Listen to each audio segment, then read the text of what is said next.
الحمدللہ رب العالمین والصلاة والسلام علی سید المرسلین وعلی آلہ و اصحابہ و ازواجہ و ذریتہ و حزبہ اجمعین۔ حضرات گرامی، شان صحابہ اہل بیت رضوان اللہ تعالی علیہم اجمعین کے سلسلے میں یہ تسلسل جاری ہے، اور یہ کلپ نمبر 6 ہے جو حاضر خدمت ہے۔ اعلیٰ حضرت عظیم البرکت امام احمد رضا خان نور اللہ مرکزہ رحمۃ اللہ تعالی علیہ کی کتاب مطلع القمرین کے اقتباسات کے حوالے سے عرض خدمت ہے۔ مقام خلفائے راشدین مثنوی شریف کے کچھ اشعار کی وضاحت میں اعلیٰ حضرت لکھتے ہیں: شریعت مصطفیٰ بہت بڑا سمندر ہے، اے نوجوان، عرش خلافت کے یہ 4 تابناک موتی شریعت مصطفیٰ صلی اللہ علیہ وسلم کے سمندر کی زینت ہیں، اس لیے کہ وہ کل ہے اور یہ جز کہ وہ کل ہے اور جز کی شان کل کی شان ہوتی ہے، اور جو کوئی اس کا گل زیبا ہو تو وہ رنگ و بو حضور والی رکھتا ہے، اور جو کوئی کسی کام کے لیے اس شہنشاہ سخاوت کی طرف رخ کرتا ہے تو آپ اس حاجت مند کے لیے فرماتے ہیں، یعنی میں اس کے لیے ہوں، نہ ابرو کو حرکت دیتے ہیں، نہ کلام کی ضرورت پڑتی ہے، بلکہ اس کا کام خود بخود ہو جاتا ہے، اور وہ یعنی حضرت ابو بکر صدیق اللہ کی دوست اور امام المتقین ہیں، اور ان کا دل خاشع اور وہ سلطان دین ہیں، اور حضرت عمر راست گو ہیں۔ آپ کے متعلق ہی یہ ارشاد ہے کہ آپ کی زبان اقدس سے حق اور درست بات نکلتی ہے، اور حضرت عثمان شرم و حیا والے، چشم نبی ان کے لیے زبردست ڈھال اور سخاوت میں بے مثال ہیں، اور حضرت علی شیر خدا نبی کریم کے دست و بازو ہیں، جیسا کہ آپ کے مبارک ہاتھوں کے لیے ید اللہ کا لقب آیا، اور حضور کا ہاتھ رب ذوالجلال کا دست قدرت ہے، جیسا کہ بیعت رضوان اور جنگ میں آیا ہے، اور جب آپ نے اپنے دست مبارک سے پتھر پھینکے تو اس پر ما رمیت اذ رمیت کا خطاب آیا۔ اے ہدایت پانے والے، اہل بیت کا وصف یوں آیا کہ ان کے ہاتھوں پر اللہ بزرگ و برتر کا ہاتھ ہے۔ اہل بیت کا وصف یوں آیا کہ ان کے ہاتھوں پر اللہ بزرگ و برتر کا ہاتھ ہے۔ تو یہ ہے شان خلفائے راشدین کی۔ حضرات گرامی، اس سلسلے کو آگے بڑھاتے ہوئے شیخین رضی اللہ عنہما کے بارے میں ایک حوالہ پیش خدمت ہے۔ اہل سنت والجماعت کہلانے والے کیسے ان دلائل سے انکار کر سکتے ہیں؟ حضرات گرامی، یہ حوالہ بھی پیش خدمت ہے۔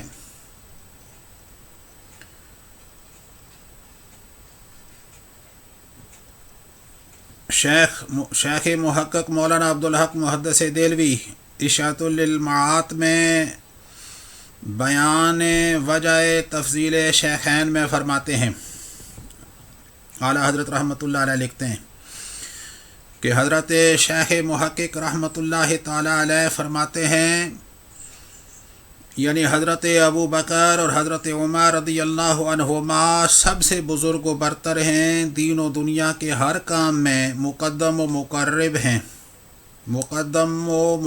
ہیں، اور یہ دونوں حضرات حضور صلی اللہ علیہ وسلم کے وزیر و مشیر ہیں۔ یہ ہے اہل سنت والجماعت کے نزدیک شیخین حضرت ابو بکر صدیق اور حضرت عمر رضی اللہ عنہما کا مقام۔ حضرات گرامی، ہم صرف اہل سنت والجماعت کا نظریہ پیش کر رہے ہیں، اور اعلیٰ حضرت رحمۃ اللہ تعالی علیہ امام اہل سنت ہیں، اور آپ کے یہ فیصلے آپ کی اس کتاب مطلع القمرین کے حوالے سے پیش کرتے ہیں۔ سنی کون ہے؟ لکھتے ہیں حاصل یہ کہ تفضیل صدیق قرآن و حدیث و اجماع امت سے ثابت ہے۔ پھر سنیے، تفضیل صدیق حضرت ابو بکر صدیق رضی اللہ عنہ کا افضل ہونا صحابہ کرام سے قرآن و حدیث و اجماع امت سے ثابت ہے۔ اے اہل سنت کے رہنما کہلانے والوں، ہم آپ کی باتوں کو تب تسلیم کریں گے اگر آپ امام اہل سنت کے دلائل تسلیم کرتے ہیں۔ امام اہل سنت فرماتے ہیں تفضیل صدیق قرآن و حدیث و اجماع امت سے ثابت ہے، جو اس سے انکار کرے قریب ہے کہ اس کے ایمان میں خطرہ ہو۔ انتہائی عجب اس سے جو اجماع صحابہ و تابعین و کافہ اہل سنت کا خلاف کرے پھر آپ کو سنی جانے۔ اے عزیز، جیسے تمام ایمانیات پر یقین لانے سے آدمی مسلمان ہوتا ہے اور ایک کا انکار کافر و مرتد کر دیتا ہے، اسی طرح سنی وہ جو تمام عقائد اہل سنت میں ان کے موافق ہو، اگر ایک میں بھی خلاف کرتا ہے ہرگز سنی نہیں، بدعتی ہے۔ اسی لیے علماء دین تفضیلیہ کو سنیوں میں شمار نہیں کرتے اور انہیں اہل بدعت کی شاخ جانتے ہیں۔ اعلیٰ حضرت رحمۃ اللہ تعالی علیہ کے نزدیک تفضیلیہ اہل سنت والجماعت میں شامل نہیں ہیں اور اہل بدعت کی ایک شاخ ہیں۔ تفضیلیہ اہل سنت میں شامل نہیں ہیں اور اہل بدعت کی شاخ ہیں۔ تفضیلیہ اہل سنت میں شامل نہیں ہیں اور اہل بدعت کی شاخ ہیں۔ اور جو بھی تفضیلی پیر، تفضیلی سید، تفضیلی مولوی حضرت ابو بکر صدیق رضی اللہ تعالیٰ عنہ کی افضلیت کے قائل نہیں ہیں یا یہ کہہ رہے ہیں کہ سب کا اس پر اتفاق نہیں ہے، امام اہل سنت مجدد دین و ملت الشاہ امام احمد رضا خان فاضل بریلوی رحمۃ اللہ تعالیٰ علیہ کا فتویٰ ہے کہ وہ اہل سنت سے خارج ہے، ہرگز سنی نہیں، بدعتی ہے۔ علماء دین تفضیلیہ کو سنیوں میں شمار نہیں کرتے اور انہیں اہل بدعت کی شاخ جانتے ہیں۔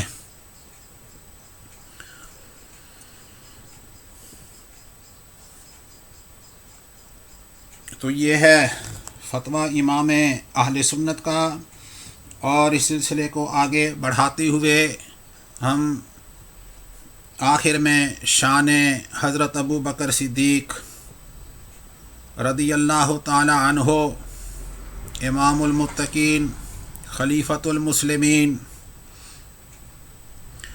اور افضل الخلق بعد الانبیاء بالتحقیق،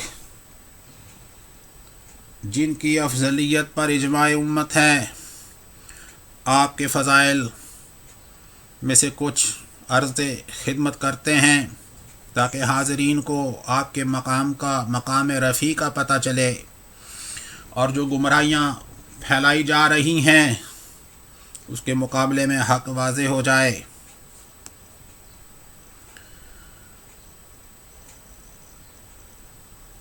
کون؟ ابو بکر صدیق۔ اعلیٰ حضرت لکھتے ہیں اب عقل سلیم غور کرے کہ صحابہ کرام سب اولو الفضل اور بزرگی والے تھے۔ قرآن عزیز میں بالتخصیص جناب امام المتقین رضی اللہ تعالیٰ عنہ کو اس صفت سے یاد فرمانا دلیل واضح ہے کہ یہ وصف ان کی ذات سے ایک خصوصیت خاصہ رکھتا ہے، اور جو افضلیت انہیں حاصل دوسرے کو نہیں۔ جیسا کہ تمام صحابہ شرف صحبت سے مشرف تھے، مگر لفظ صاحبی کہ 20 حدیثوں میں آیا خاص اسی جناب گردوں قباب کے لیے ہے کہ جیسی صحبت انہیں ملی دوسرے کو میسر نہ ہوئی، جیسی صحبت ابو بکر صدیق کو ملی دوسرے کو ہرگز میسر نہ ہوئی۔ 16 برس کی عمر سے رفاقت حضور اختیار کی، عمر بر حاضر دربار و شریک ہر کار و مون سے لیل و نہار رہے، بعد وفات کنارے جانا میں جا پائی، روز قیامت حضور کے ہاتھ میں ہاتھ محشور ہوں گے، حوض کوثر پر ہمراہ رکاب رہیں گے، پھر فردوس اعلیٰ میں رفاقت دائمی ہے۔ یہ ہے مقام حضرت ابو بکر صدیق رضی اللہ تعالی عنہ کا۔ حضرات گرامی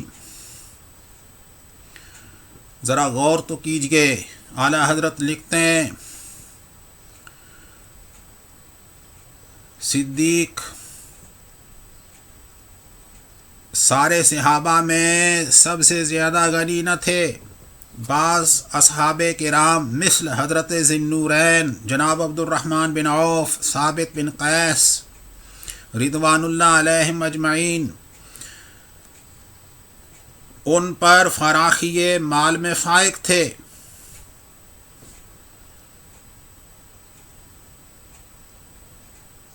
مال صدیق گو اکثر الاموال نہیں مگر افضل الاموال ہے۔ مال صدیق افضل الاموال ہے۔ اسلام کو جس قدر ان کے مال سے نفع پہنچا کسی کے مال سے نہ پہنچا، اور رسول اللہ صلی اللہ علیہ وسلم کو جتنا ان کا مال کام آیا کسی کا نہ آیا، یہاں تک کہ سید المرسلین صلی اللہ علیہ وسلم نے اس جناب کو فرمایا خیر المسلمین مالاً، بے شک خدا کے نزدیک تعداد زر و سیم محض بے وقت مال وہ ہے جو اس کی راہ میں صرف اور اس کے حبیب صلی اللہ علیہ وسلم کے قدموں پر نثار ہو، ورنہ مال نہیں سوئے معال ہے۔ پس جس کا مال اس وصف میں ممتاز تر وہی عند اللہ سعت مالی میں سرفراز تر۔ حضرات گرامی یہ ہے شان حضرت ابو بکر صدیق رضی اللہ تعالی عنہ کی، اور ہم اس سلسلے کو آگے بڑھاتے ہوئے کچھ اور حوالے بھی آپ کی خدمت میں پیش کرتے ہیں۔ سیدنا جابر رضی اللہ تعالی عنہ سے روایت ہے، حضور سید العالمین صلی اللہ علیہ وسلم فرماتے ہیں تم میں کسی ایسے پر آفتاب نہ نکلا جو ابو بکر سے افضل ہو۔ یہ حدیث بھی اعلیٰ حضرت رحمۃ اللہ علیہ نے مطلع القمرین میں درج فرمائی۔ مکمل تفصیل کے لیے اس کتاب کا مطالعہ کیا جا سکتا ہے۔ یہ ہے شان حضرت ابو بکر صدیق رضی اللہ عنہ۔ حضرت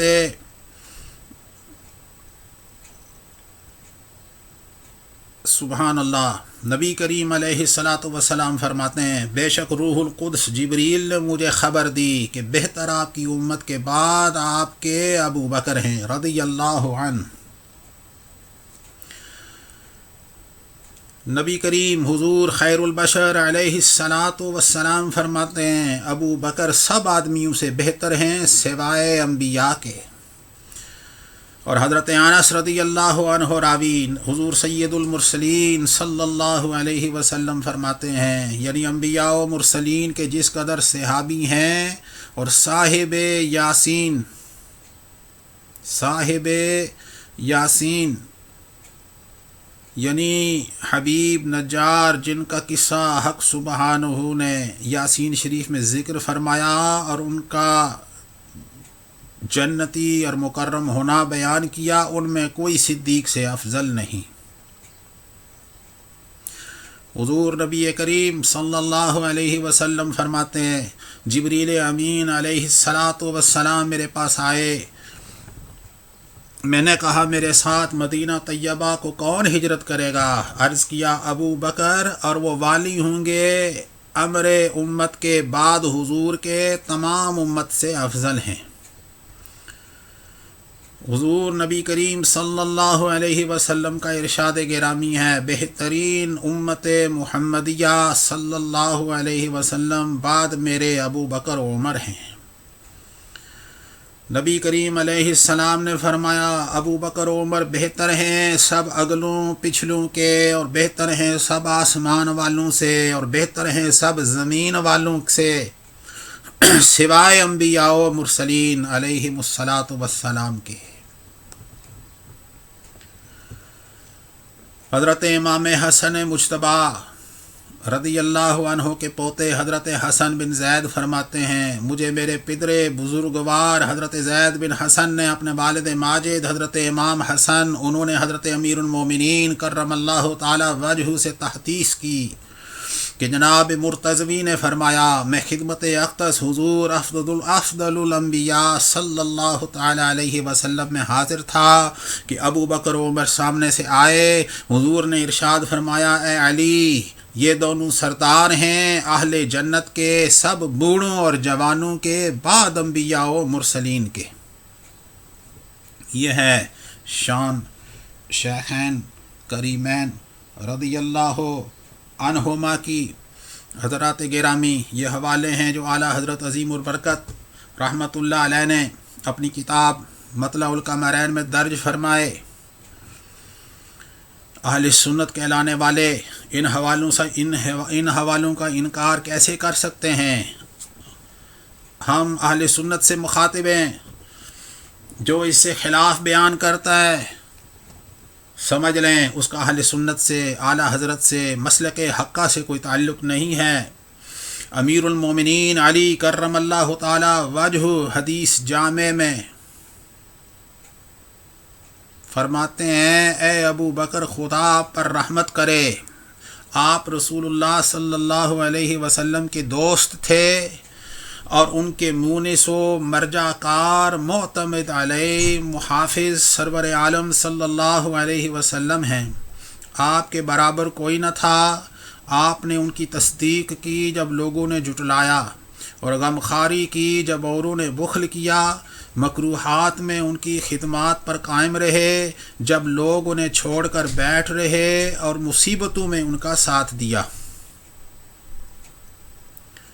حضرات گرامی یہ بھی حوالہ اعلیٰ حضرت عظیم المرتبت فاضل بریلوی رحمۃ اللہ تعالی علیہ نے بحوالہ حضرت امیر المومنین علی شیر خدا کرم اللہ تعالی وجہہ الکریم پیش کیا ہے. اب امیر المومنین حضرت علی رضی اللہ تعالی عنہ کی تصدیق بھی سامنے آ گئی اور آخر میں ہم عرض کرتے ہیں یہ شان حضرت ابو بکر صدیق کی کہ مہاجرین و انصار اور اصحاب سید ابرار سے مجلس ملائک و انس میں کوئی حضور والا کی طرف نگاہ نہ اٹھا سکتا سوائے ابو بکر و عمر کے کہ یہ حضور کو دیکھتے حضور انہیں. سید المرسلین صلی اللہ علیہ وسلم انہیں دیکھ کر تبسم فرماتے اور یہ حضور والا کو دیکھ کر مسکراتے. اور یہ معنی غایت ملاطفت نہایت وجاہت سے مخبر اور حضرات شیخین سے مخصوص. اور آپ کی ایک خصوصیت یہ بھی ہے کہ عموماً مہاجرین اپنے نام سے پکارے جاتے اور صحابہ کرام سب کا نام لیتے. عمر نے فرمایا، عثمان نے کہا، علی نے کہا رضی اللہ عنہم، مگر صدیق کی یہ کنیت و لقب سے ذکر کیے جاتے. صدیق لقب سے ذکر کیے جاتے اور خود سید المرسلین صلی اللہ علیہ وسلم اسی طرح ان کو یاد فرماتے. اور یہ بات اعلیٰ حضرت لکھتے ہیں فقیر نے اپنی طرف سے نہیں لکھی بلکہ ایک صحابی کا ارشاد ہے کہ وہ ان وقائع کے مشاہد اور ان کے وجوہ و اسباب پر مطلع تھے. اور ایک شعر بھی آپ نے پیش کیا، ہر صاحب کا نام لیا جاتا ہے اور کوئی اس پر انکار نہیں کرتا سوا تمہارے کہ تمہیں صدیق کہا جاتا ہے. آپ کا نام صدیق رکھا گیا اور آپ کے علاوہ اور مہاجرین اپنے اپنے نام سے کہ وہ بھی برے نہیں ہیں. حضرات گرامی یہ تھا مقام صحابہ اور مقام صدیق اکبر رضی اللہ تعالی عنہم اجمعین. امید ہے کہ مسلک حقہ کو سمجھنے میں عوام الناس کو کچھ رہنمائی ملی ہوگی. مزید تفصیلات کے لیے اعلیٰ حضرت کی کتب کا مطالعہ کیا جا سکتا ہے. ہم اہل سنت سے مخاطب ہیں. ہم اہل سنت کو عرض کرتے ہیں کہ اعلیٰ حضرت رحمۃ اللہ تعالیٰ علیہ کی تصانیف کا تمام امور میں مطالعہ کیا جائے، خاص طور پہ اس مسئلے میں مطلع القمرین کا مطالعہ انتہائی ضروری ہے۔ الحمدللہ رب العالمین، والصلاۃ والسلام علی سید المرسلین وعلی آلہ و اصحابہ و ازواجہ و ذریتہ و حزبہ اجمعین۔